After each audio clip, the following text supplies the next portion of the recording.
Aromaticity का मतलब होता है, एरोमेटिक कंपाउंड्स का मतलब कि हम लोग पढ़ेंगे बेंजीन और उसके derivatives. Just give me 1 second, class की रिकॉर्डिंग स्टार्ट करनी थी, जस्ट 1 सेकेंड। ओके, हाँ रिकॉर्डिंग चालू, ठीक है। अच्छा, सो हम लोग बच्चों एल्केन्स, एल्कीन्स, अल्काइंस और एरोमेटिक कंपाउंड्स इन सब के बारे में पढ़ेंगे। सबसे पहली बात तो ये। अच्छा, और हम इसको पढ़ते कैसे हैं? मतलब अब जैसे 11th में आप ये सारे चैप्टर, ये वाले टॉपिक्स पढ़ते हो, एल्केन, एल्कीन, अल्काइन और एरोमेटिक कंपाउंड। 12th में ना, हाँ, आप पढ़ते हो alkyl halides, alcohol, phenol ethers, aldehyde, ketones, carboxylic acid, ठीक है, नाइट्रोजन कंपाउंड्स। ये सारी चीजें पढ़ने का एक सिंगल तरीका इज, जैसे सबसे पहले हम एल्केन्स पढ़ेंगे। तो एल्केन्स में हम लोग पढ़ते हैं एल्केन्स के मेथड्स ऑफ प्रिपरेशन, किन तरीकों से क्या क्या केमिकल रिएक्शंस है जिनसे हम एल्केन्स बना सकते हैं। फिर एल्केन्स की फिजिकल प्रॉपर्टीज, कि एल्केन्स की फिजिकल प्रॉपर्टीज मतलब बॉइलिंग पॉइंट, मेल्टिंग पॉइंट, ये सारी चीजें पढ़ेंगे। एंड लास्टली एल्केन्स की केमिकल प्रॉपर्टीज। केमिकल प्रॉपर्टीज का मतलब होता है किस तरीके के केमिकल रिएक्शंस एल्केन्स शो करते हैं, ठीक है। सो हमको ये सारी चीजें पढ़नी है, एल्केन्स में पढ़ेंगे। सेम यही सारे टॉपिक्स एल्कीन्स में पढ़ेंगे, एल्कीन्स को बनाने के डिफरेंट रिएक्शंस, उसकी फिजिकल प्रॉपर्टीज, एल्कीन्स कौन से केमिकल रिएक्शंस देते हैं। Same with alkynes, same with aromatic compounds, ठीक है। सो आज हम शुरू कर रहे हैं विद एल्केन्स। अब एल्केन्स के अंदर सबसे पहले एल्केन्स का nomenclature, that you already know. Alkanes का नॉमेनक्लेचर बच्चों आप सब लोगों को आता है। मैं शुरू कर रही हूँ आज एल्केन्स के मेथड्स ऑफ प्रिपरेशन से, ठीक है। सिंपल जनरल चीजें ये कि एल्केन्स का जो जनरल फॉर्मूला होता है वो होता है CnH2n+2, ठीक है। जो एल्केन्स हमारे प्रेजेंट हो गए, based on that are methane, ethane, propane, butane and so on. ये सारे हमारे एल्केन्स होते हैं। ये एल्केन्स का जनरल फॉर्मूला है। एल्केन्स को हम पैराफिन्स भी कहते हैं। पैराफिन्स का मतलब होता है वेरी लेस रिएक्टिव, मतलब एल्केन्स ना बहुत ज्यादा रिएक्टिव नहीं होते हैं, बहुत सारे केमिकल रिएक्शंस नहीं शो करते हैं, ठीक है। एल्केन्स को पैराफिन्स भी कहते हैं because they are less reactive, they are not very highly reactive, बहुत उनकी रिएक्टिविटी ना कम होती है, ठीक है। एल्केन्स के अंदर हमने आइसोमेरिज्म भी पढ़ी थी। आइसोमेरिज्म जैसे हमने जो आइसोमेरिज्म पढ़े थे एल्केन्स में, चेन आइसोमेरिज्म, पोजीशन आइसोमेरिज्म, है ना, रिंग चेन आइसोमेरिज्म, ठीक है। तो ये सारी डिफरेंट टाइप्स ऑफ आइसोमेरिज्म भी हमने एल्केन्स में पढ़ी थी। और एल्केन्स में बच्चों इसके साथ साथ एक और होता है कि हम लोग जनरल हाइड्रोकार्बन्स में ही बोलते हैं बच्चों, होमोलोगस सीरीज बोलते हैं। होमोलोगस सीरीज, होमोलोगस सीरीज का मतलब होता है हर कॉन्जिक्यूटिव हाइड्रोकार्बन अपने प्रीवियस वाले हाइड्रोकार्बन से डिफर करता है बाय CH2 ग्रुप। इसमें मीथेन और इथेन में अगर आप देखोगे बच्चों, इसके पास एक कार्बन है, इसके पास दो कार्बन है, तो एक कार्बन का डिफरेंस है। इस पे 4 हाइड्रोजन है, इस पे 6 हाइड्रोजन है, सो 2 हाइड्रोजन का डिफरेंस है। तो होमोलोगस सीरीज हम लोग तब कहते हैं कि जैसे जैसे ना हम किसी भी सीरीज में, एल्केन्स में, एल्कीन्स में, अल्काइंस में, जैसे जैसे आगे बढ़ते जाएंगे, हर कॉन्जिक्यूटिव मेंबर अपने प्रीवियस मेंबर से differs by CH2 group. CH2 group का डिफरेंस होता है। अगर आप यहां से यहां भी चलोगे बच्चों, तो एक कार्बन, दो हाइड्रोजन, तो हर कॉन्जिक्यूटिव मेंबर, सेम इधर भी एक कार्बन, दो हाइड्रोजन, तो एवरी कॉन्जिक्यूटिव मेंबर, हर कॉन्जिक्यूटिव मतलब एकदम नेक्स्ट वाला, इमीडिएट नेक्स्ट वाला मेंबर अपने प्रीवियस मेंबर से CH2 ग्रुप से डिफर करता है। या तो हम ना उसको CH2 बोल देते हैं, या फिर कार्बन का 12 हाइड्रोजन का 2, यानी कि 14 AMU मास से डिफर करता है, 14 AMU मास से डिफर करता है, उसको हम बोलते हैं बच्चों होमोलोगस सीरीज। ठीक है।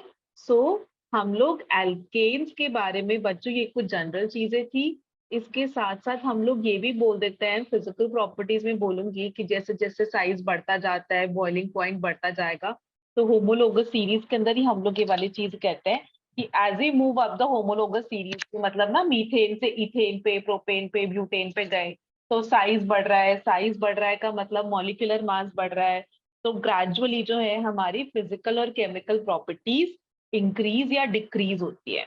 ठीक है, ग्रेजुअली, धीरे धीरे करके। ठीक है, ये बच्चों कुछ जनरल चीजें थी।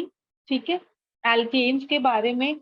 अब हम लोग ना मेन मुद्दे पे आते हैं। मेन मुद्दे पे आने का मतलब ये है कि we will be starting with method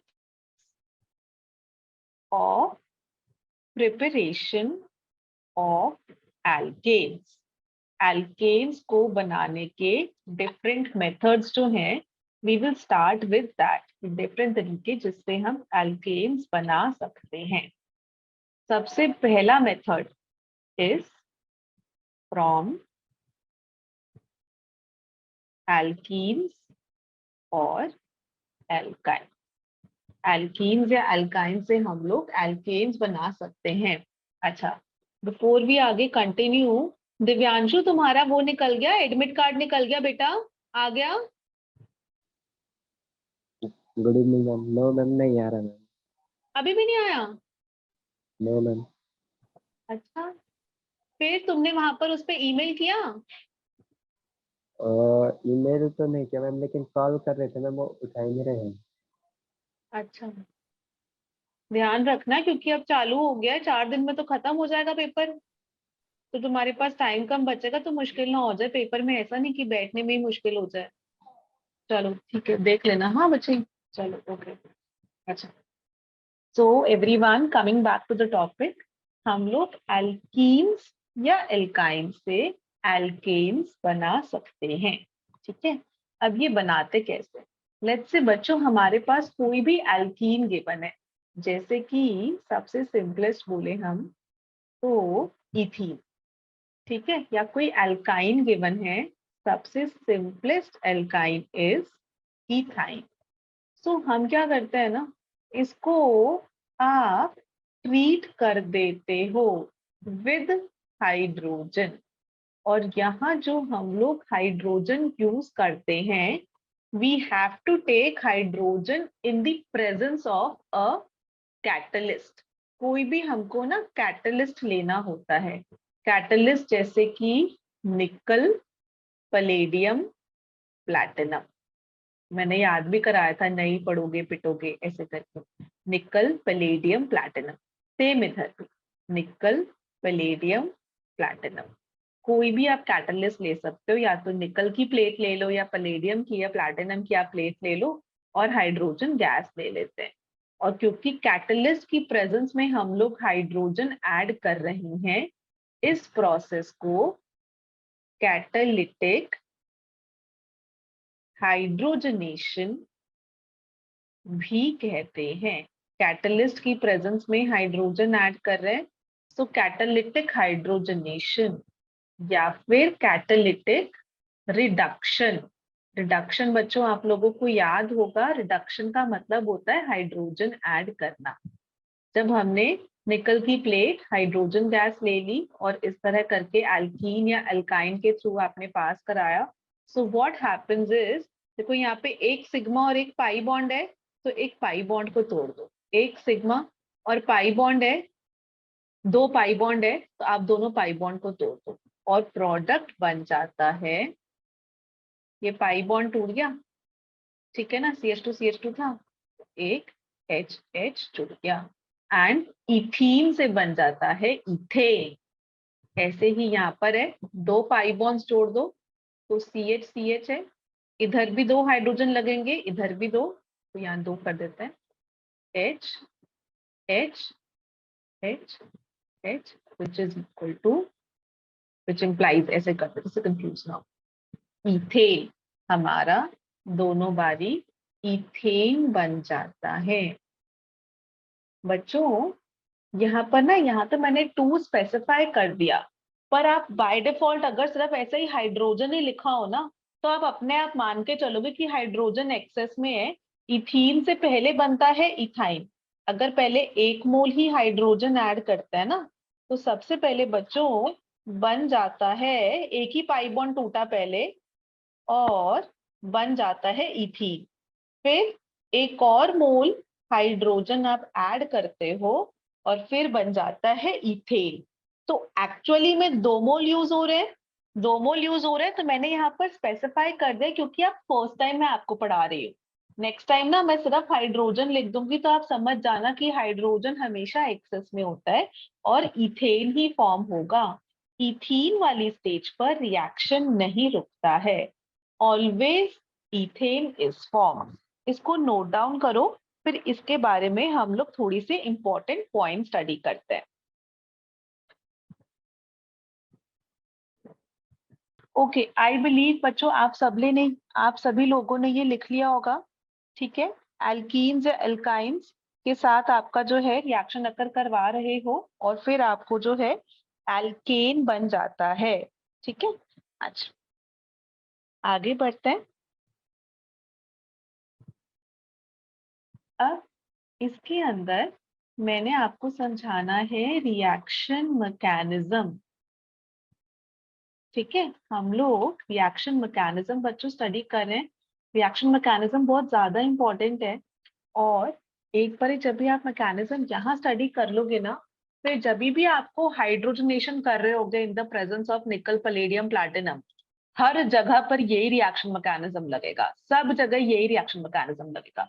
तो यहाँ पर समझ लोगे तो सब जगह आपका रिएक्शन मैकेनिज्म कवर हो जाएगा, ठीक है।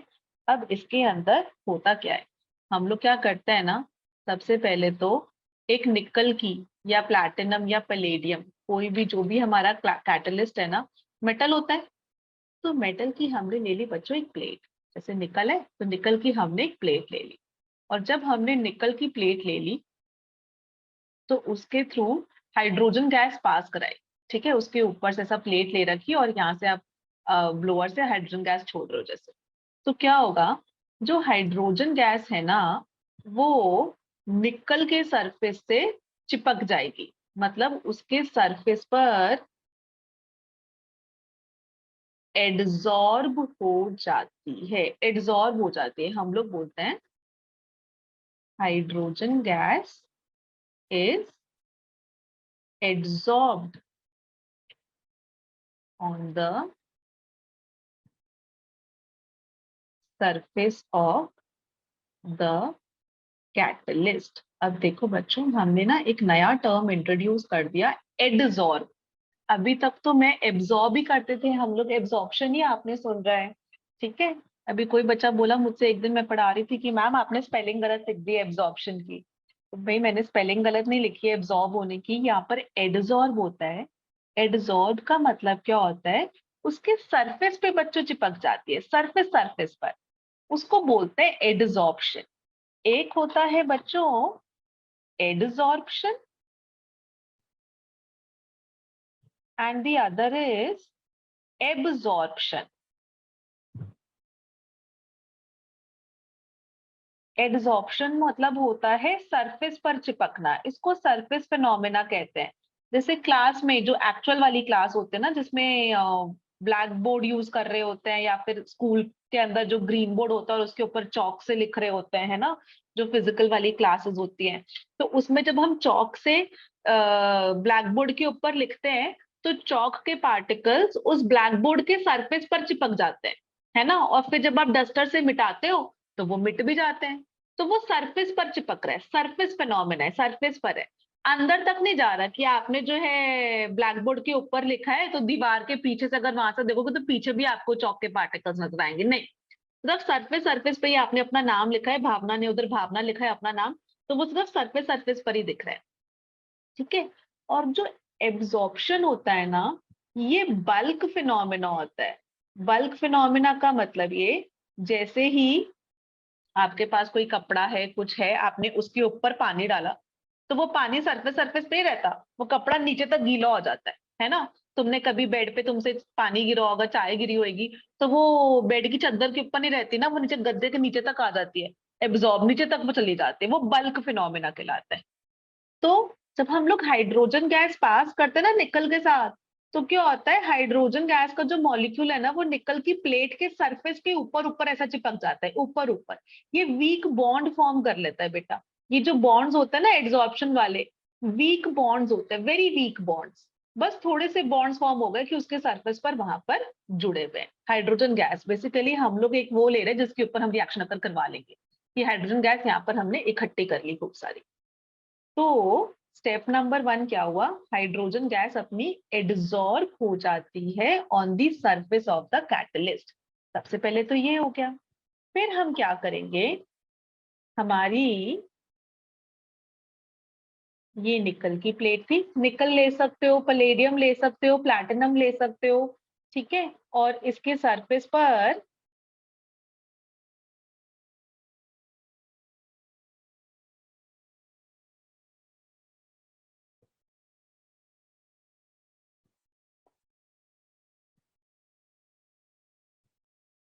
ये वीक बॉन्ड्स बने हुए थे।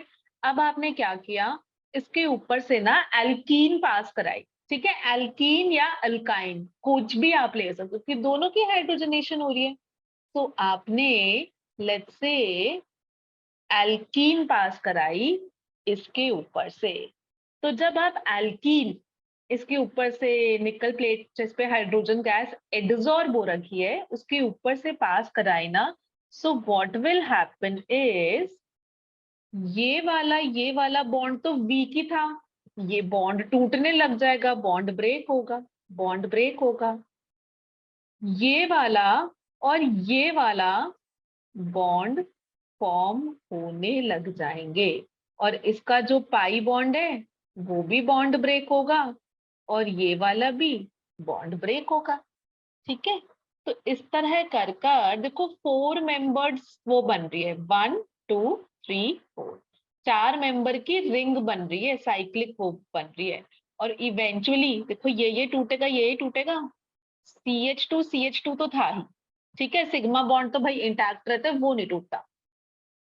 इससे एक एच जुड़ गया, इससे एक एच जुड़ गया, ये बन गया, and this is equal to ethane, this is equal to ethane. Hence हमारा ना इथेन बन जाता है इस तरह करके।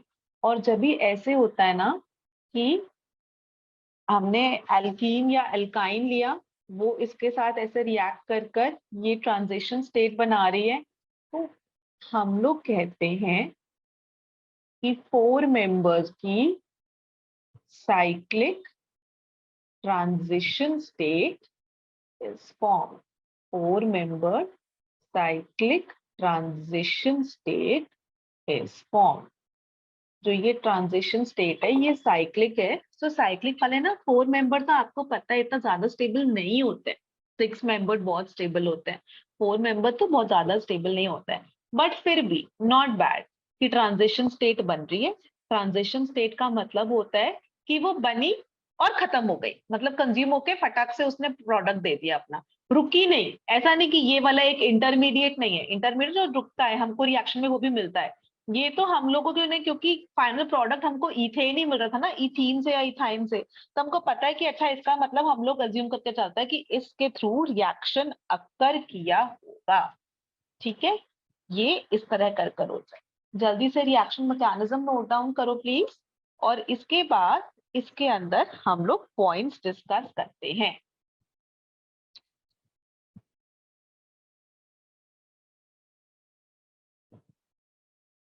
एल्कीन्स के थ्रू आप पास कर रहे हो हाइड्रोजन गैस जो कि निकल पलेडियम या प्लैटिनम किसी पे हो रखी होगी, और ये वाला रिएक्शन ना हायर टेम्परेचर पर अकर करता है। ऐसा रूम टेम्परेचर पर इतनी आसानी से नहीं अकर कर पाता, हमको टेम्परेचर थोड़ा हाई रखना होता है, तो हमारा रिएक्शन अकर करता है। प्लैटिनम पलेडियम के साथ फिर भी रूम टेम्परेचर पे कर जाता है, निकल के साथ तो हाई टेम्परेचर पे करता है। ठीक है, Done. मैं नेक्स्ट पेज पर चल रही हूँ बच्चों। सो अब ना मैं डायरेक्ट लिख रही हूँ। कई बार ना आपको ऐसा बुक में भी लिखा होगा डायरेक्ट मेथड। डायरेक्ट मेथड का मतलब है CH2 डबल बॉन्ड CH2 लिया और hydrogen in the presence of निकल आप डायरेक्टली बना दोगे CH3CH3। ठीक है, ऐसे ही बच्चों आपने CH ट्रिपल बॉन्ड CH लिया, हाइड्रोजन इन द प्रेजेंस, इस बार प्लैटिनम ले लेती। ठीक है, तो अपना CH3CH3 बन जाएगा एल्केन। और इधर भी एल्केन। बच्चों 2 स्पेसिफाई करने की जरूरत नहीं है, ऐसा नहीं होता। देखो इसके अंदर भी ना पहले इथीन बना था फिर इथेन बना, लेकिन आप डायरेक्टली यही लिखते क्योंकि इथीन भी जो ना फटाक से इस रिएक्शन का रेट ऑफ रिएक्शन बहुत हाई होता है, बहुत जल्दी वाला रिएक्शन अकर करता है। तो ऐसा नहीं कि आपको इथीन मिलेगा, आपको सिर्फ इथेन ही मिलेगा। इथेन ही बनता है, इथीन तो फटाक से कंज्यूम हो जाता है कि इथीन का इमीडिएटली रिडक्शन हो जाता है और हमको बच्चों इथेन मिल जाता है। ठीक है, अब इसके अंदर कुछ इंपॉर्टेंट पॉइंट। सबसे पहला important point is regarding the rate of reaction. ROR का मतलब होता है rate of reaction. Rate of reaction का ना हिंदी में मीनिंग बोले तो ये होता है कि रिएक्शन की स्पीड कितनी है, कौन सा रिएक्शन फास्ट अकर कर रहा है, कौन सा रिएक्शन स्लो अकर कर रहा है, स्पीड ऑफ रिएक्शन। तो जब हम स्पीड की बच्चों बात करते हैं ना, तो स्पीड के लिए हम लोग एल्कीन्स और अल्काइंस को कंपेयर करते हैं। तो हम लोग बोलते हैं एल्काइंस ना बहुत जल्दी ये वाला रिएक्शन दे देते हैं as compare to alkene. Alkynes की हाइड्रोजनेशन बहुत फास्ट होती है एज कंपेयर टू एल्कीन्स की हाइड्रोजनेशन। एल्काइंस का rate of reaction is very very very high. Alkynes के अंदर सोचो, देखो अभी भी इनको तो 2 मोल हाइड्रोजन ऐड करनी थी, इसको तो सिर्फ 1 मोल।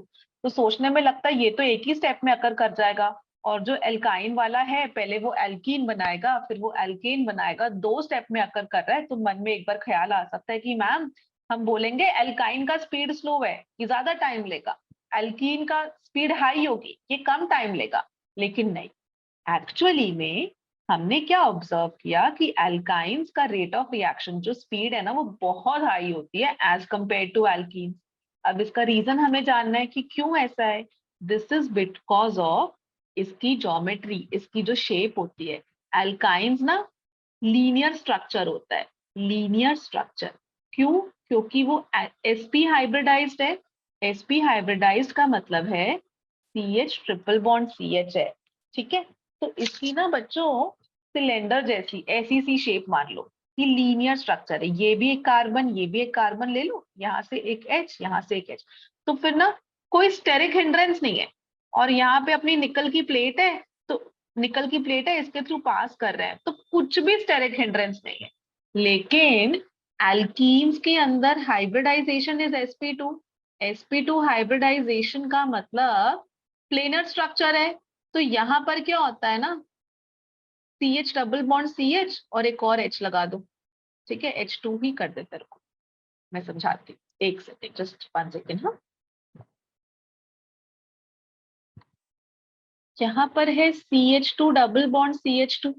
ठीक है, तो यहाँ पर क्या होता है, प्लेनैरिटी होती है। इसको जब भी आप निकल की प्लेट के ऊपर से पास करते हो ना, तो ये मेरी निकल है, तो C डबल बॉन्ड C, यहाँ पर ये एक H, एक H, ये एक H। तो यहाँ पर ना स्टेरिक हिंड्रेंस होती है। स्टेरिक हिंड्रेंस मतलब कि ये जो है ना इतनी जल्दी से रिएक्शन नहीं अकर करने देता है। यहाँ लीनियर स्ट्रक्चर, इस पर H है, तो ये फटाक से इससे ऐसा करके जुड़ जाता है, और यहाँ पर जुड़ने में मुश्किल होती है। इसीलिए रेट ऑफ रिएक्शंस एल्काइंस का is much greater than rate of reaction of alkenes. Alkynes का rate of reaction is much much high. ठीक है, समझ में आया बच्चों? एक क्राइटेरिया होता है रेट ऑफ रिएक्शन वाला, है ना। और एक और चीज भी लिख लेना, अभी मैं क्वेश्चन करवाऊंगी। हाँ, also decide on the basis of steric hindrance, on the basis of steric hindrance. Steric hindrance मतलब उसके पास कितनी भीड़ है, कितना ज्यादा जो है ना उसको मुश्किल हो रही है रिएक्शन अकर करने में। स्टेरिक हिंड्रेंस, भीड़ की वजह से इजिली रिएक्शन नहीं अकर हो पा रहा है, कि कुछ बल्कि ग्रुप्स है जो रिएक्शन करने से हमें मना कर रहे हैं। और हम लोग उसको ऐसे लिख देते हैं कि अगर स्टेरिक हिंड्रेंस ज्यादा है तो रेट ऑफ रिएक्शन कम है। स्टेरिक हिंड्रेंस ज्यादा तो rate of reaction come. Please ये नोट डाउन कर लो, मैं ये एग्जांपल से बच्चों समझाना चाहती हूँ। रिटर्न कौन कौन है आज क्लास में? भावना, दिव्यांशु, मुस्कान, सिया। ओके बच्चों, डन ना? Yes ma'am. चल आज ओके। अभी हमने ना आपको क्वेश्चन दिया, लेट्स से क्वेश्चन नंबर 1। एक तरफ मैंने बोल दिया इथाइन, फिर मैंने बोला कि लेट्स टेक प्रोपाइन, और यहां हमने बोला ब्यूटाइन। ठीक है, अगर मैं इसमें बच्चों रेट ऑफ रिएक्शन की बात करूं, rate of reaction towards hydrogenation, कौन सा वाला ज्यादा जल्दी रिएक्ट कर पाएगा? कोई सोच सकता है? या मतलब मैं तो अभी स्टेरिक हिंड्रेंस, मुझे बच्चों पहली बार टर्म इंट्रोड्यूस किया है तो वो मैं समझाऊंगी भी। ठीक है भावना, हाँ बोल। मैम ए,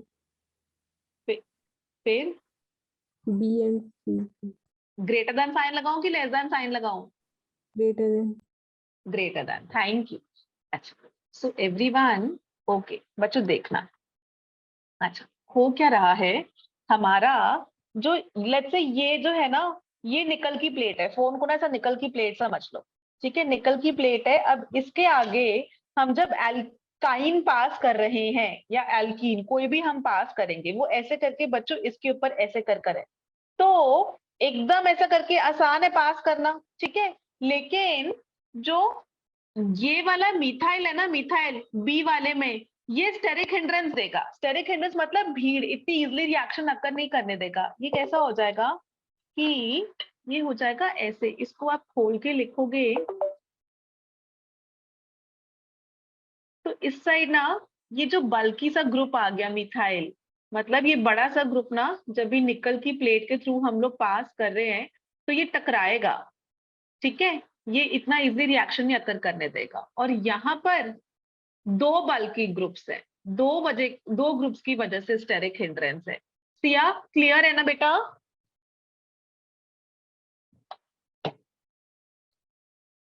ओके, सिया का कुछ माइक में प्रॉब्लम हुई थी बच्चे की, तो I hope. Yes. Okay thank you.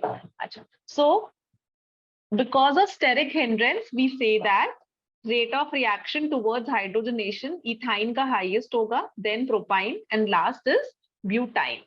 ऐसे ही एक और क्वेश्चन लेते हैं हम लोग एल्कीन्स का। सो यहाँ पर ले लिया CH2 डबल बॉन्ड CH2,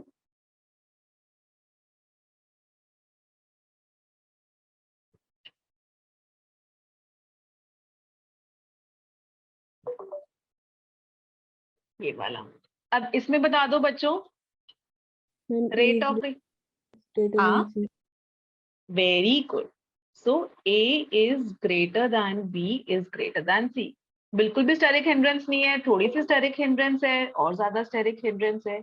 बच्चों अलोंग विद दिस एक और तरीका है जिससे आप ना रेट ऑफ रिएक्शन बता सकते हो। जब भी हम लोग एल्काइंस एल्कीन्स के केस में जब हम लोग बात करते हैं ना रेट ऑफ रिएक्शन की, देखो एक तो आपका judging criteria is steric hindrance ज्यादा तो रेट ऑफ रिएक्शन कम, और दूसरा इज एक और क्राइटेरिया जज करने का कि रेट ऑफ रिएक्शन स्लो होगा कि हाई होगा, बेस्ड ऑन होता है स्टेबिलिटी ऑफ एल्कीन।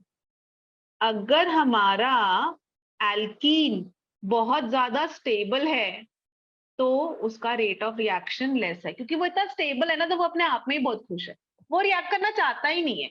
जो एल्कीन कम स्टेबल होगा मतलब लेस स्टेबल होगा, वही बोलेगा ना मैं फटाक से रिएक्ट करूँ क्योंकि मैं तो स्टेबल ही नहीं हूँ, मेरे को तो रिएक्शन करना है फटाफट से। और वही दूसरा एल्कीन है जो बहुत स्टेबल है, वो बोलेगा अरे मैं तो अपने आप में बहुत खुश हूँ, आई एम वेरी स्टेबल, मेरे को नहीं रिएक्शन करना, या उसका स्पीड ऑफ रिएक्शन स्लो हो जाती है। ओके भावना एक बात बता बेटा, ये वाले एल्कीन में कितने अल्फा हाइड्रोजन्स हैं, ये वाले में कितने अल्फा हाइड्रोजन्स हैं, और इस वाले में कितने अल्फा हाइड्रोजन्स हैं? यहाँ कितने अल्फा हाइड्रोजन्स हैं ए में? मैम 0। 0 alpha hydrogens. इस वाले में बचे बोल मैम 1।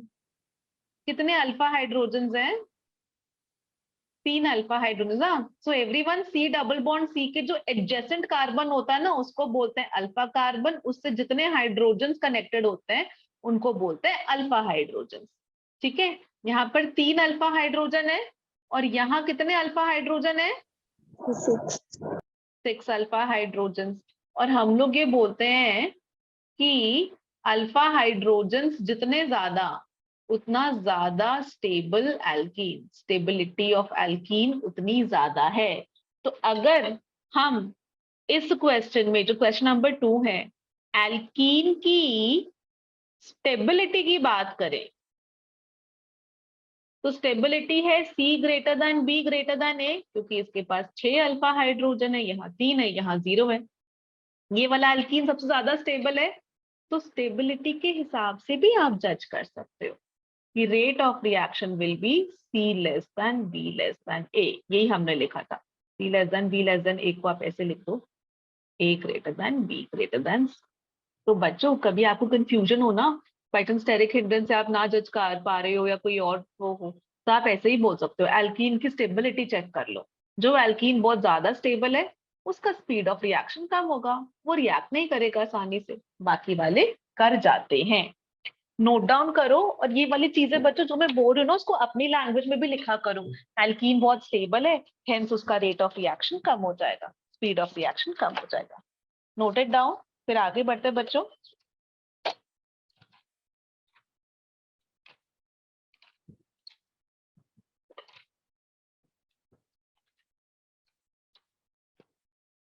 Done ma'am. डन है, चलो फिर हम यहाँ पर एक क्वेश्चन लिखें। Okay, so my next question is,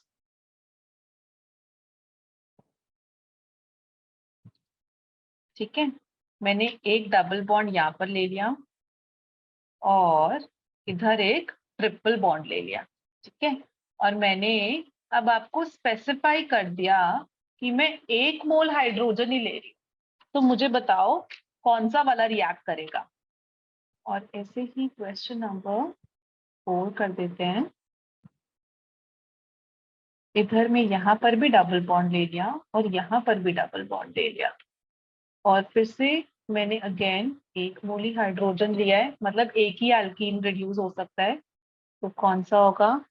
और एक और ले लेते हैं।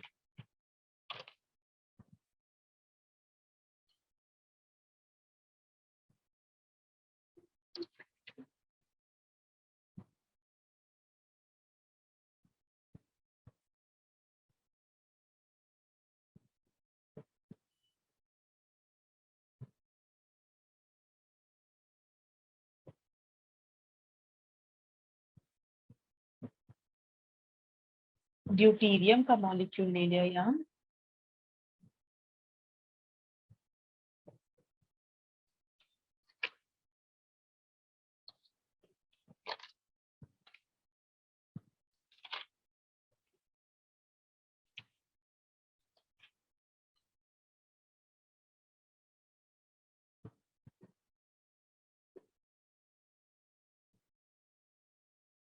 ये डबल डबल बॉन्डेड है।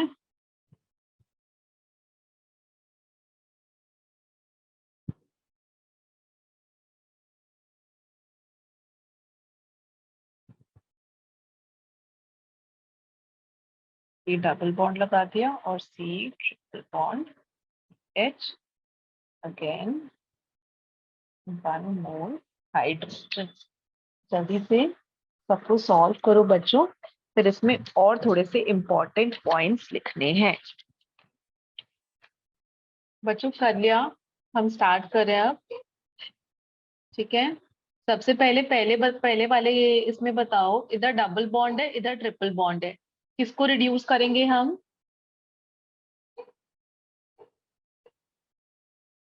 डबल डबल बॉन्ड को कि ट्रिपल बॉन्ड को? मैम ट्रिपल ट्रिपल बॉन्ड को, है ना, क्योंकि एक ही मोल लिया है तो हम इसी को रिड्यूस करेंगे कि ट्रिपल बॉन्ड का रेट ऑफ रिएक्शन हाई होता है। Very good, okay. अच्छा, मुस्कान, ओके मुस्कान, कौन सा वाला बताएगी? यू हैव एन ऑप्शन, तुम बहुत दिनों बाद आई हो क्लास में, आज फोर्थ बताएगी, फिफ्थ बताएगी कि सिक्स्थ बताएगी, तेरी मर्जी। Fifth fifth, okay, so fifth वाला कर देते हैं। डबल बॉन्ड और ट्रिपल बॉन्ड को में से किसको रिड्यूस करूं? ट्रिपल ट्रिपल वाले को, तो वो डबल में कन्वर्ट हो जाएगा, है ना, क्योंकि हमने एक ही मोल लिया है और यहाँ पर इधर भी डी लगा दिया और इधर भी डी लगा दिया, है ना, क्योंकि ड्यूटीरियम लिख रखा है। H2 लिखा रखा होता तो HH होता, H तो नहीं लिखते हम, ड्यूटीरियम है तो DD लिख दिया। ऐसे अगर ट्रिटियम लिखा होता तो TT लिख देते। वेरी गुड मुस्कान, वेरी गुड बेटा। ओके, नेक्स्ट नेक्स्ट कौन है? सिया, पिक वन क्वेश्चन बेटा, फोर्थ की सिक्स कौन सा वाला टिक बताएगी?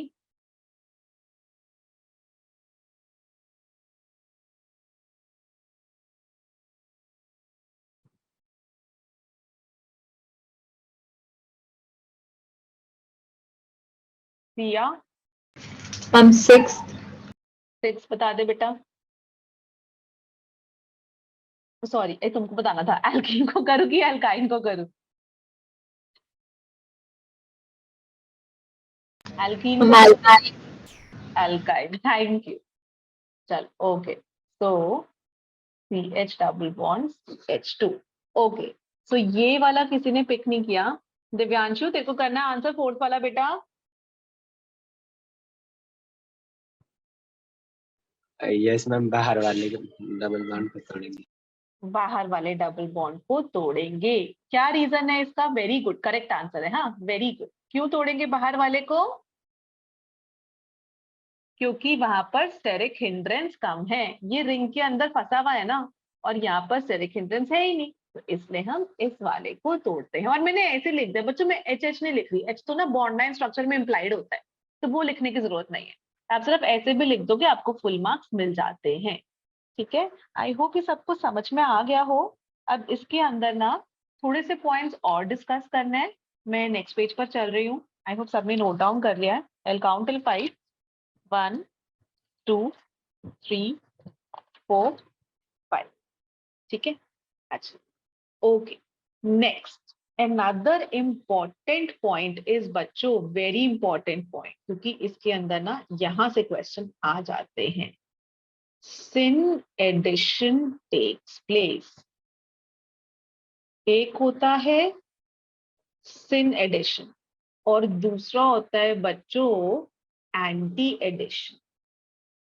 सिन का मतलब होता है सेम साइड ऐड होना, और एंटी का मतलब होता है ऑपोजिट साइड ऐड होना। इसका क्या मतलब है? जो इधर मैं समझाती हूँ, लेट्स से हमारे पास ना CH2 डबल बॉन्ड CH2 है, उसको उसके अंदर मैंने ड्यूटीरियम ऐड किया, हाइड्रोजन ले लो, ड्यूटीरियम ले लो, ट्रिटियम ले लो, कुछ भी ले लो, ठीक है, मैंने ड्यूटीरियम ऐड किया, तो हुआ क्या, ये पाई बॉन्ड टूटा दोनों कार्बन के बीच का, डीबी इधर ही जुड़ा, डीबी उधर जुड़ा, तो इसको बच्चों हम बोलते हैं सिन एडिशन। सिन का मतलब होता है सेम साइड ऐड हो रहा है, इसलिए सिन एडिशन बोल दिया कि दोनों ड्यूटीरियम ना सेम ही साइड ऐड हो रहे हैं। अगर बाई चांस ऐसे होता कि ये अपना अल्कीन है, आपने ड्यूटीरियम ऐड किया, पाई बॉन्ड टूटा और एक ड्यूटीरियम नीचे और दूसरा वाला ऊपर, तो इसको बोलते हैं एंटी एडिशन। एंटी मतलब ऑपोजिट साइड्स ऐड होना, एंटी एडिशन, इसको बच्चों कहते हैं anti addition, opposite side anti. तो इस केस में ना हमारा syn addition happens. Syn addition क्यों हो रहा है? क्योंकि हमारी ऐसी वाली साइक्लिक ट्रांजिशन स्टेट बन रही थी ना, ऐसी वाली, दोनों एच सेम साइड ही है, इसलिए तो हम लोग बोलते हैं सिन एडिशन टेक्स प्लेस। और मैंने यहाँ पर ये रफ वर्क है, हाँ रफ वर्क जैसे, कि यहाँ पर एंटी एडिशन का मैंने आपको बच्चों मीनिंग समझाया कि एंटी का मतलब क्या होता है, ऑपोजिट साइड ऐड होता है, क्योंकि हमने सेम साइड ऐड किया है, hence we call it syn addition. Syn addition takes place, दोनों के दोनों जो हाइड्रोजन है, ड्यूटेरियम है या कुछ भी है, वो सेम साइड ऐड करते हैं। This is very very very important point. अब इसके ऊपर ना क्वेश्चन कैसे आता है, तो क्वेश्चन कैसे आता है मैं ये समझाती हूँ। वो क्वेश्चन समझाने से पहले एक ना ये याद रखना है आपको, सिस एल्कीन भी हो सकता है और आपके पास ट्रांस एल्कीन भी हो सकता है बच्चों। दोनों एल्कीन्स पॉसिबल हैं। अगर सिस एल्कीन में हम सिन एडिशन करें और ट्रांस एल्कीन में भी सिन ऐड करें, सिस में जब, क्योंकि यहाँ पर तो हमारा सिन एडिशन ही हो रहा है ना, तो सिस में जब आप सिन एडिशन करते हो तो प्रोडक्ट बनता है एरिथ्रो, ERYTHRO, एरिथ्रो। और ट्रांस में जब आप सिन एडिशन करते हो तो प्रोडक्ट बनता है थ्रियो। सिस में जब भी सिन वाला करोगे, एल्कीन अब कोई भी हो सकता है, सिस या ट्रांस, सिस में जब आपने ऐड किया तो बन गया आपका एरिथ्रो, और ट्रांस में जब भी ऐड किया तो आपका बन गया थ्रियो। अब इनका मीनिंग क्या होता है ना, इनका मीनिंग तो मैंने बताया नहीं अभी तक। एरिथ्रो का भी ना मतलब होता है कि जो फाइनल प्रोडक्ट बन रहा है ना, जब हम उसका फिशर प्रोजेक्शन करते हैं, फिशर प्रोजेक्शन मतलब जो ऐसा वाला सिखाया था ना, फिशर प्रोजेक्शन, है ना। मैंने भावना, तुमने सारी क्लासेस अटेंड करी है, मैंने आपको एनांशियोमर्स और डायस्टीरियोमर्स मीसो कंपाउंड सिखाए हैं। Yes ma'am. अच्छा, थैंक यू। ठीक है, सो फिर आप लोग को आता है इसका मतलब, मैं पर क्विक रिवीजन दे दूंगी, हाँ ठीक है, क्योंकि जो बच्चे ने क्लास ना अटेंड करी हो या भूल गया हो तो मैं उसको रिवीजन पक्का दे देती हूँ अभी। ठीक है, आई विल स्टार्ट, बस इसको लिख लो। सिस में सिन एडिशन करोगे तो अरिथ्रो वाला बनेगा, ट्रांस में सिन वाला करोगे तो थ्रियो वाला बनता है। और इसको मैंने याद पता कैसे कर रखा है, CSC टेस्टी। ठीक है, अब उसको टेस्टी को ना ऐसे वाला लिख लो। ठीक है, मेरी जैसे कंप्यूटर साइंस इंजीनियरिंग मैंने कर रखी है बीटेक में, तो मैंने उसको CSC करके याद रखा है, कंप्यूटर साइंस इंजीनियरिंग। तो इसमें सिन एडिशन ऐड करोगे तो अरिथ्रो बनेगा। तुम लोग भी ऐसा अपना कुछ कुछ बना लिया करो। ठीक है, तो इसमें सिन एडिशन ऐड करोगे तो अरिथ्रो बनता है, कंप्यूटर साइंस इंजीनियरिंग। सिस में सिन ऐड किया, सिन वाला एडिशन हो रहा है तो अरिथ्रो बनेगा। ये टेस्टी करके याद कर रखा है। ट्रांस में सिन ऐड करोगे तो थ्रियो बनता है, टेस्टी, TASTY। ठीक है, ट्रांस में सिन ऐड करोगे तो थ्रियो बनता है।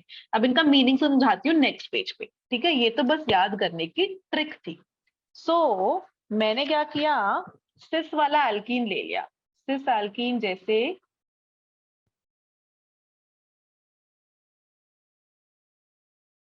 ये है बच्चों मेरा सिस एल्कीन। सिस एल्कीन मतलब सिमिलर ग्रुप्स, सेम साइड है, सो दिस इज अपना सिस एल्कीन। अब इसके अंदर हमने हाइड्रोजन ऐड किया इन द प्रेजेंस ऑफ निकल। ठीक है, so what will happen, syn addition करना है। सिन एडिशन का मतलब करना है कि इधर ना H की जगह D2 लिख देती हूँ, क्योंकि इधर भी H ही है ना। तो बच्चों D2 लिख दिया मैंने, ध्यान से समझना, एकदम धीरे धीरे करके बोलूंगी। तो मुझे 2D ऐड करने हैं, D तो हाइड्रोजन का ही आइसोटोप है। तो आपके मन में क्या आएगा, मैम देखो हम क्या करेंगे, पाई बॉन्ड को तोड़ देंगे। पाई बॉन्ड को तोड़ दिया। अब जब हमने पाई बॉन्ड को तोड़ा तो उसके बाद हम क्या करेंगे, एक वेज बना दो, एक डैश बना दो। एक वेज बना देते हैं, एक डैश बना देते हैं। दोनों ड्यूटीरियम सेम साइड आने हैं। अच्छा, दोनों ड्यूटीरियम सेम साइड आने, हमने ऐसा किया, दोनों के दोनों ड्यूटीरियम को डैश पे लगा दिया, तो यहाँ H हो जाएगा। या फिर तुमने बोला क्यों भाई, हम क्यों वेज पे लगाएं ड्यूटीरियम को, हम तो सॉरी डैश पे क्यों लगाएं, हम तो मैम वेज पे लगाएंगे। तो आप ऐसे कर दोगे, ऐसे, ऐसे, और फिर से यहाँ पर वेज डैश बना देते हैं, वेज और डैश में तुमने बोला ड्यूटोरियम को हम ना इस पे लगाएंगे वेज पे, तो डी डी सेम उस पे लगा दिए सेम साइड, और यहाँ पर एच एच लगा दिया। वेज का मतलब होता है टुवर्ड्स द ऑब्जर्वर, और डैश इसको बोलते हैं वेज, इसको बोलते हैं डैश। डैश का मतलब होता है अवे फ्रॉम द ऑब्जर्वर। तो दोनों ड्यूटेरियम सामने की तरफ है, दोनों ड्यूटेरियम पीछे की तरफ है, पर दोनों ड्यूटेरियम है सेम साइड। ये हमने शो किया सिन एडिशन है, सिन एडिशन। और इसी को ना जब हम लोग ऐसे बनाते हैं,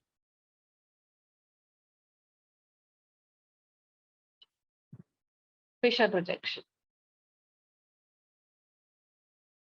ठीक है। ओहो,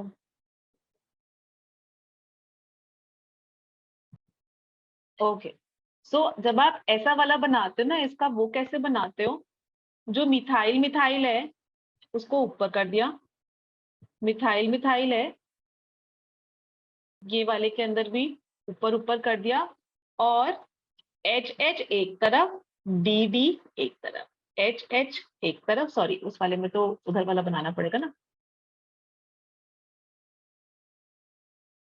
डी डी एस मतलब सेम साइड, इसको बोलते हैं अरिथ्रो। सेम साइड दोनों डी है, सेम साइड दोनों एच है, सेम साइड दोनों एच है, सेम साइड दोनों डी है, इसको बोलते हैं बच्चों अरिथ्रो, इसको बोलते हैं एरिथ्रो। सिस में जब भी सिन एडिशन कर रहे हो तो अरिथ्रो वाला बनता है। क्या ये सबको समझ में आया? सेम साइड मतलब डी डी दोनों वेज पर आएंगे या डी डी दोनों डैश पर आएंगे, या दोनों डी डैश पर आए या दोनों डी वेज पर आए, और ऐसे इनको अरिथ्रो बोलते हैं। अच्छा, यहां तक समझ में आया? Anybody wants me to repeat बच्चों? क्लियर है? Bhavna, Muskan, Siya, Divyanshu, yes ma'am. ठीक है। सो बच्चों ये जो कंपाउंड्स बने, इन कंपाउंड को जब भी ये दोनों एल्काइल ग्रुप, देखो यहाँ भी मिथाइल है यहाँ भी मिथाइल है, और इनके पास ना ये, एक सेकंड रुको, मैं इससे नहीं दिखाती, इससे दिखाती हूँ।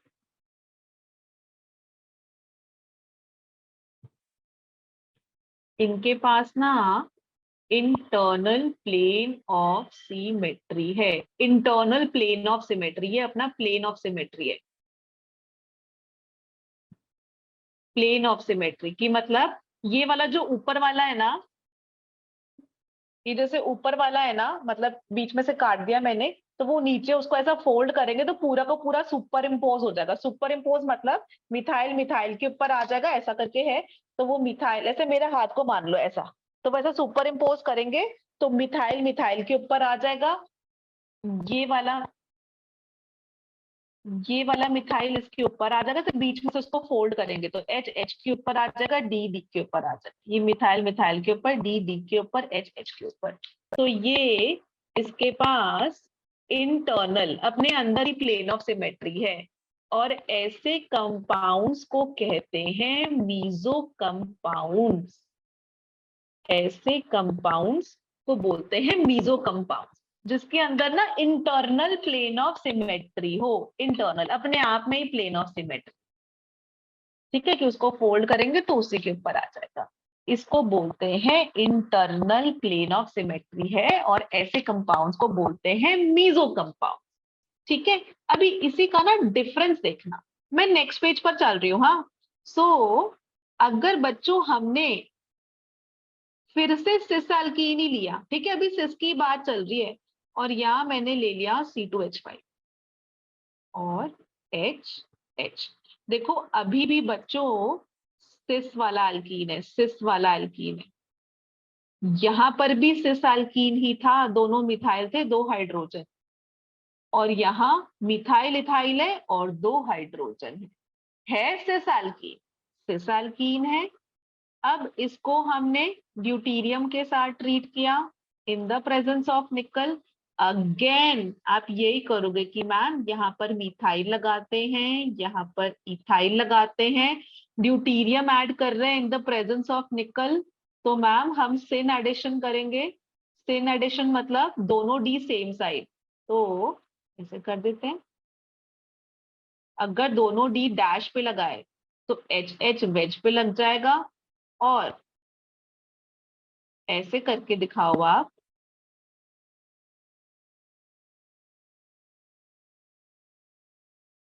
दोनों डी डैश की जगह दोनों डी वेज पर भी लगा सकते हो, तो एच एच डैश पे लग जाएंगे।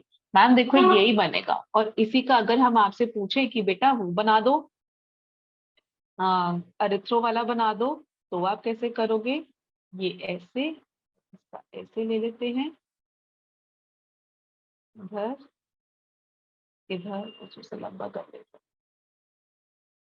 ठीक है, और इसमें भी कर दिया। अच्छा नहीं बना।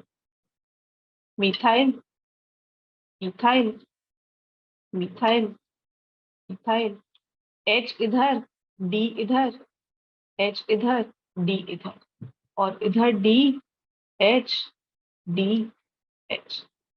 तो बच्चों ये हमारे दो कंपाउंड्स बन गए। इन कंपाउंड्स को बोलते हैं हम एनांशियोमर्स। क्यों बोलते हैं enantiomers? This is a, this is b, तो हम लोग बोलते हैं a and b are enantiomers. Enantiomers का मतलब होता है non super impossible mirror image. Let's say a मेरा कंपाउंड है बच्चों, ए की मिरर इमेज क्या होएगी? जब हम लोग मिरर इमेज की बात करते हैं तो मिरर इमेज कैसे बोलते हैं हम?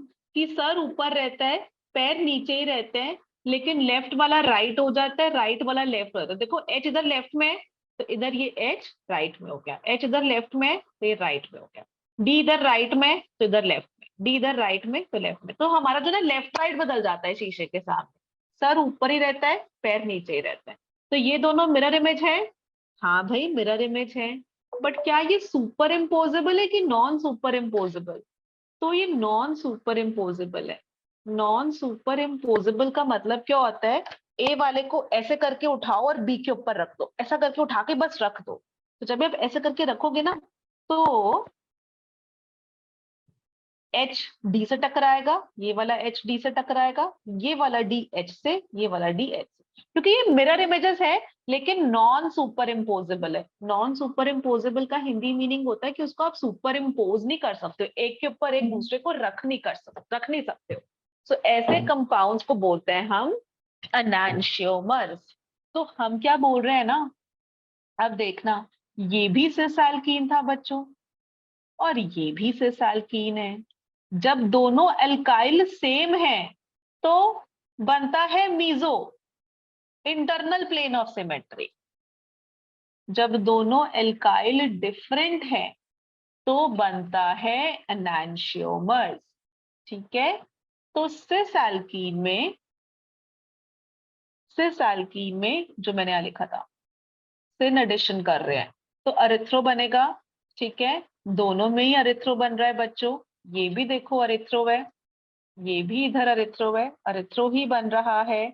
लेकिन यहाँ पर जो है जब भी दोनों एल्काइल अलग अलग है तो बनते हैं एनांशियोमर्स, और दोनों एल्काइल जब भी सेम है तो बनता है मीजो।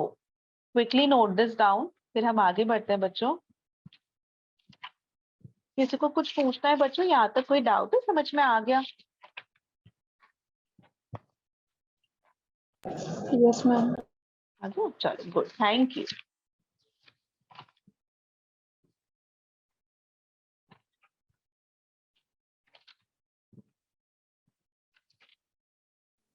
Done ma'am. डन, चलो ओके। अब जैसे ही हमने सिस एल्कीन का किया ना, ऐसे ही ट्रांस एल्कीन का भी करना होगा, है ना। ट्रांस से कोई दुश्मनी नहीं है अपनी, ट्रांस वाला करेंगे आप। तो ट्रांस वाला एल्कीन करता है, तो ट्रांस वाले एल्कीन के अंदर मैंने आपको वैसे ही टेस्टी बता दिया है, ट्रांस में सिन एडिशन करोगे तो थ्रियो बनेगा, अलग अलग साइड वो वाला बनता है, ठीक है। बट पहले इससे समझते हैं। तो C डबल बॉन्ड C ले लिया, इधर CH3 और इधर CH3 ले लिया, और H, ये H। अब इसके अंदर आपने ड्यूटीरियम ऐड किया इन द प्रेजेंस ऑफ निकल, ठीक है। सो है ये ट्रांस एल्कीन। ट्रांस एल्कीन में क्या होगा, देखो ये एज इट इज रहेगा, इसका एक मिथाइल इधर कर दो, इसका ये मिथाइल कर दो, ठीक है। अब क्योंकि ट्रांस का है ना, क्योंकि मिथाइल तो फिर अलग अलग दिशा में ही होना है ना, अलग अलग डायरेक्शन में ही होना है। अब वेज डैश, वेज डैश, ठीक है। अच्छा, और वेज डैश में थोड़े से और अच्छे से बना दे जिससे कि आप और अच्छा इमेजिन कर पाओ। अच्छा, ये वेज डैश बना दिए, ये वेज और ये डैश ऐसे कर दे, ठीक है। अच्छा, अब क्या करना है, होना सिन एडिशन है। अगर ये वाला डी इधर, देखो इसको और अच्छे से ना मैं तुम लोग को इस पर डी यहाँ लिख देती हूँ, देखो, और ब्लू पेन से देखती हूँ। ये वाला डी इधर वेज पे, ये वाला डी भी इधर ही वेज पे, तो यहाँ एच आया, यहाँ एच आया। या फिर ये वाला देखना, हाँ फिर से, और इसी को हम वो भी बना लें, यही वाला, चलो इसका ना यही वाला लिखते हैं, ठीक है। और इसी का मैं फिशर प्रोजेक्शन बना के समझाती हूँ। देखो सिन एडिशन ही है, दोनों के दोनों ड्यूटीरियम ना सेम साइड ही लगाए हैं बच्चों, ठीक है। डीडी पे भी लगा सकती थी, या फिर यहाँ पर ऐसा डैश दिखा देती और दोनों के दोनों डैश पे लगा देती। ये वाला दिखाती हूँ, ट्रियो वाला। ट्रांस में सिन एडिशन होगा तो ट्रियो बनेगा, मतलब कि देखो जब भी फिशर बनाते हैं, मिथाइल मिथाइल तो एज इट इज रहेगा, methyl methyl as it is रहेगा, लेकिन यहां पर देखना, एक H H D opposite side, इसमें जहां देखने में ऐसा लगता है कि अलग अलग है, लेकिन होते सेम साइड है, कॉन्फ़िगरेशन सेम साइड आती है, ठीक है। ये बन सकता है, और इसको ना हमने जो ये बनाया ना, इसको थ्रियो कहते हैं। थ्रियो मतलब क्या होता है, जब भी हमने फिशर वाली प्रोजेक्शन बनाई, तो फिशर वाली प्रोजेक्शन के अंदर H और D देखने में लग रहा है अलग अलग साइड है।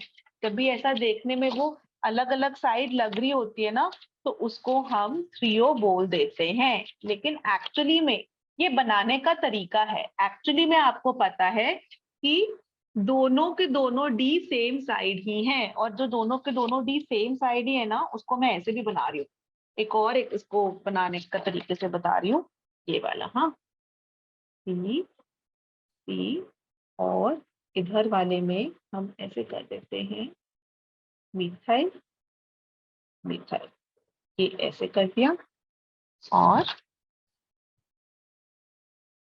इसके अंदर भी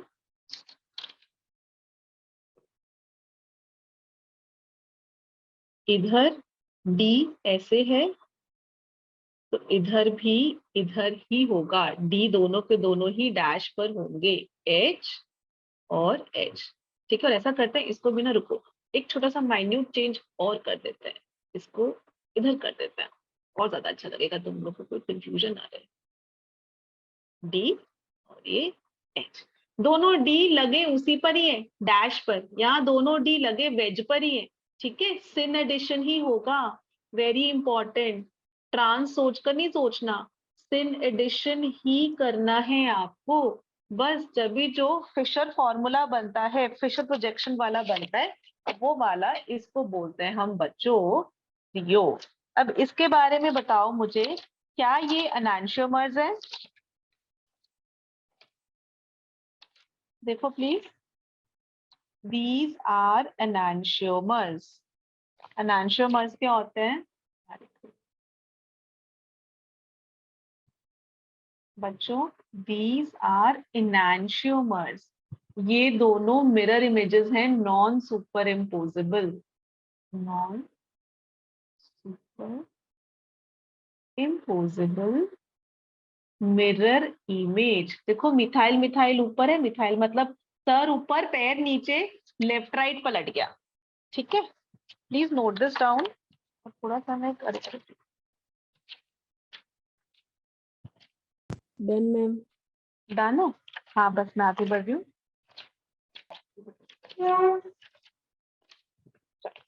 कोई बात नहीं। तो अभी तो अलग अलग सेम अल्काइल था, तब भी हमारे एनांशियोमर्स में non super impossible mirror image. और बच्चों अगर हमने दोनों ये सेम अल्काइल लिए थे तब भी एनांशियोमर्स बन रहे हैं, और अगर हम डिफरेंट एल्काइल लेंगे तब भी एनांशियोमर्स ही बनेंगे, ठीक है। सो जल्दी से खुद से कोशिश करो, मैं डायरेक्ट प्रोडक्ट बना रही हूँ बेसिकली इसके अंदर। चौथा एग्जांपल है, so I am making the direct product है, ठीक है। यहाँ मिथाइल, यहाँ इथाइल लगा दिया, H D D H, methyl ethyl H H। इसका प्लीज आप वेज डैश बना लेना बच्चों, आई एम श्योर आप लोग अब बना पाओगे, ठीक है। So what is important is कि मैं यहाँ पर ये वाला पॉइंट लिख रही हूँ,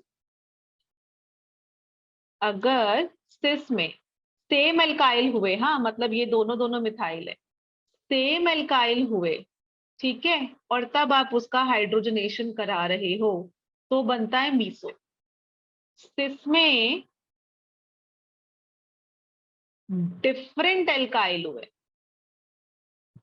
और आप हाइड्रोजनेशन करा रहे हो तो बनते हैं एनांशियोमर्स। और देखो ये दोनों भी एनांशियोमर्स है, क्यों? क्योंकि ये ऊपर मिथाइल नीचे इथाइल, ऊपर मिथाइल नीचे इथाइल बच्चों, H का D, D का H, ठीक है। यहाँ पर ये non super impossible mirror images हैं, ठीक है। और सेम इज द केस बच्चों, मैं ट्रांस के लिए लिख सकती हूँ, ट्रांस में दोनों केसेस में, मतलब ट्रांस में सेम एल्काइल हो और उसकी हाइड्रोजनेशन आप करवाओगे तब भी एनांशियोमर बनेगा, ठीक है। और ट्रांस में डिफरेंट एल्काइल हो और आप हाइड्रोजनेशन कराओगे तब भी एनांशियोमर बनेगा। देख लो ये ट्रांस है और ट्रांस के अंदर अलग अलग एल्काइल है, इधर मिथाइल इधर इथाइल, देखो एनांशियोमर्स बन रहे हैं, सर ऊपर पैर नीचे, लेफ्ट का राइट हो गया, देखो H इधर लेफ्ट में, H इधर, D इधर लेफ्ट में, D इधर राइट में, D इधर लेफ्ट में, D लेफ्ट में, D राइट में, H राइट में, H लेफ्ट। तो अलग अलग एल्काइल है तब भी एनांशियोमर्स बन रहे हैं, ये हमने मिरर रख रखा है, ठीक है। और जब सेम एल्काइल थे तब भी एनांशियोमर्स बन रहे थे। बच्चों एक बार प्लीज चेक कर लो, कोई डाउट तो नहीं है? मैं आगे बढ़ जाऊं इसके ऊपर, आगे के क्वेश्चंस प्रैक्टिस करवाऊं अब? भावना, मुस्कान, दिव्यांशु, श्रेया, क्लियर है ना? So this is quite important, okay. अच्छा Yes. अब मैं इसके ऊपर क्वेश्चन दे रही हूँ, ठीक है। ओके अब जो क्वेश्चन है, ओके लेट्स स्टार्ट। तो मैंने आपसे पूछा रेट ऑफ रिएक्शन बताना है, ठीक है। रेट ऑफ रिएक्शन आपको बताना है।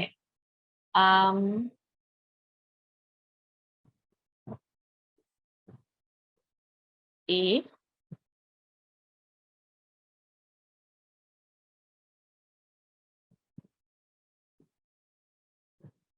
बी, ये तो अपना है क्वेश्चन नंबर 1।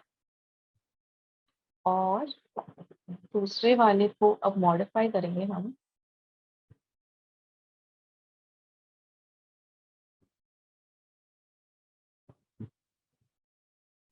ट्रांस एल्कीन है ए,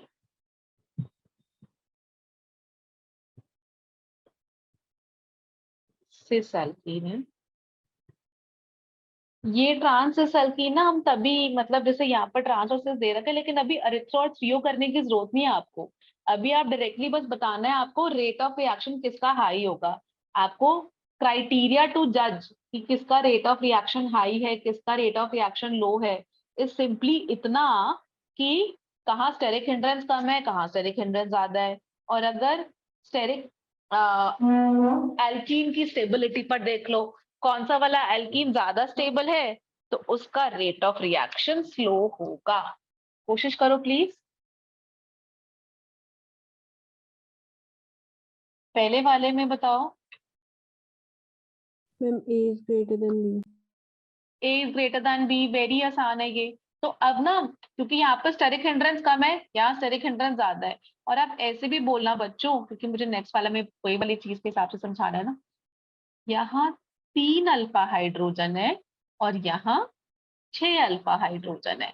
तो एल्कीन की स्टेबिलिटी की अगर हम बात करें ना, तो एल्कीन की stability is b greater than a, hence rate of reaction is b less than a या फिर ए ग्रेटर देन बी। अब यहां देखना बच्चों, very important. So second question में क्या हुआ ना, यहां पर 6 अल्फा हाइड्रोजन और यहां पर भी 6 अल्फा हाइड्रोजन, दोनों एल्कीन्स में 6 अल्फा हाइड्रोजन है, दोनों में 6 अल्फा हाइड्रोजन है। अब क्या करें हम, अब कैसे जज करें? So what we do is, हम लोग एल्कीन की स्टेबिलिटी को चेक करते हैं। कौन सा वाला एल्कीन ज्यादा स्टेबल होता है? जब भी सेम अल्फा हाइड्रोजन्स होते हैं तो बच्चों हम बोलते हैं ट्रांस वाला alkene is more stable than cis वाला एल्कीन, एल्कीन की स्टेबिलिटी का ऑर्डर। तो इसका मतलब स्टेबिलिटी हो जाएगी A ग्रेटर देन B। तो रेट ऑफ रिएक्शन क्या हो जाएगा? प्लीज समबडी स्पीक अप, मेरे को लग रहा है क्लास बोरिंग ना हो जाए। A less than B, A less than B, very good. क्योंकि ना ट्रांस वाला ज्यादा स्टेबल होता है, दैट इज इट, ट्रांस वाला इज मोर स्टेबल, इसलिए। अच्छा, अब इसी के अंदर ना एक और क्वेश्चन।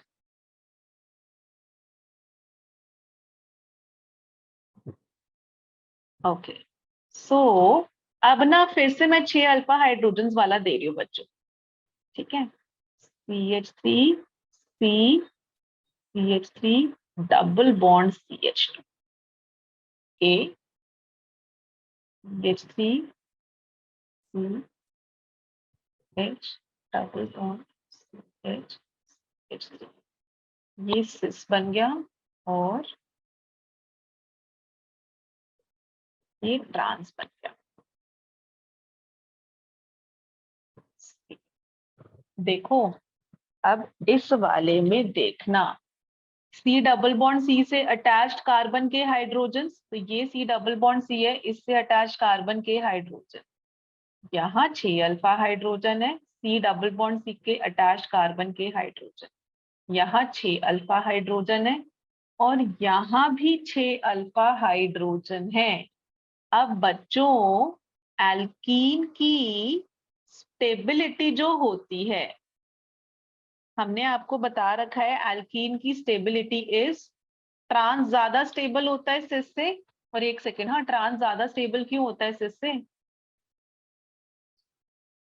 ट्रांस ज्यादा स्टेबल होता है क्योंकि ना अच्छी पैकिंग होती है। ट्रांस एक मॉलिक्यूल और द बीच में C डबल बॉन्ड C है एक इधर, तो ना वो अच्छे से इजीली पैकिंग हो पाती है उसकी, वो ज्यादा स्टेबल होता है ट्रांस वाला, ठीक है। तो ट्रांस ज्यादा स्टेबल होता है सिस से, ठीक है, यानी कि ये वाला ट्रांस है और ये वाला सिस है, C ग्रेटर देन B होता है।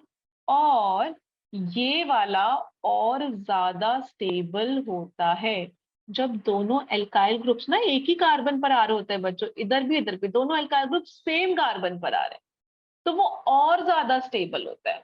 तो एल्कीन की स्टेबिलिटी का ऑर्डर इज दिस, और अगर एल्कीन की स्टेबिलिटी का ऑर्डर ये है, तो rate of reaction towards hydrogenation क्या हो जाएगा? A less than C less than B, ठीक है। यानी B कहाँ गया, सिस वाला सबसे फटाक से रिएक्ट करेगा, फिर ट्रांस वाला, फिर A वाला। बच्चों क्या ये समझ में आ गया? रिपीट करूं? मैम आ गया। आ गया, चलो वेरी गुड, ओके।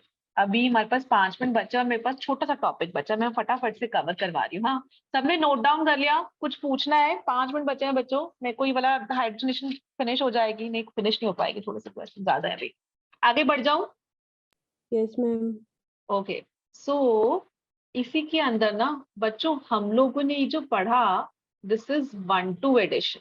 1-2 एडिशन का मतलब 1-2 एडिशन को हम ऐसे सिखाते हैं, CH2 डबल बॉन्ड CH2 है और आपने हाइड्रोजनेशन की इन द प्रेजेंस ऑफ निकल, तो यहाँ पे भी जुड़ जाएगा, यहाँ पे इसको फर्स्ट कार्बन मान लो, इसको सेकंड कार्बन, और आप ऐसे करके जोड़ देते हो।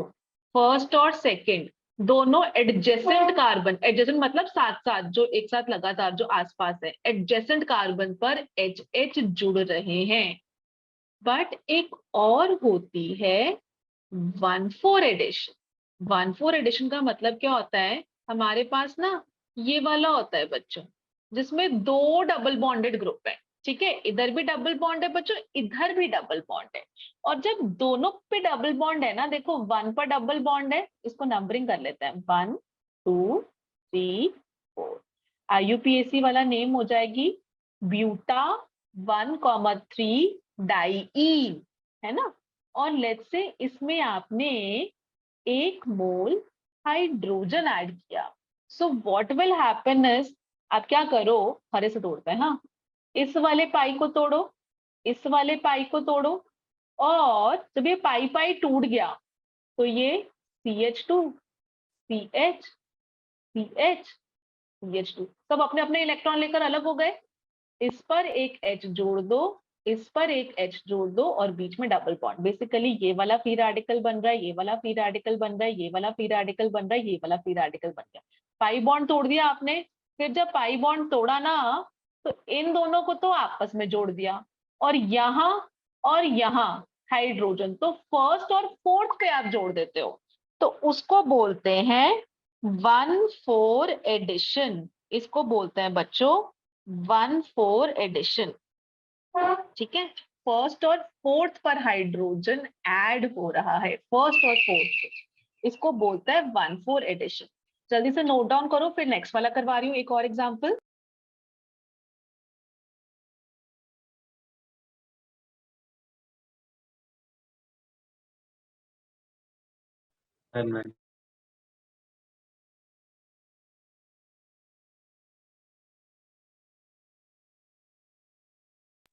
ठीक है, अच्छा, इसी के अंदर बच्चों एक और एग्जाम्पल ऐसे भी करके दे रखा होता है कभी, एग्जाम्पल 1, और इसी को ना बच्चों ऐसे करके भी लिख देते हैं।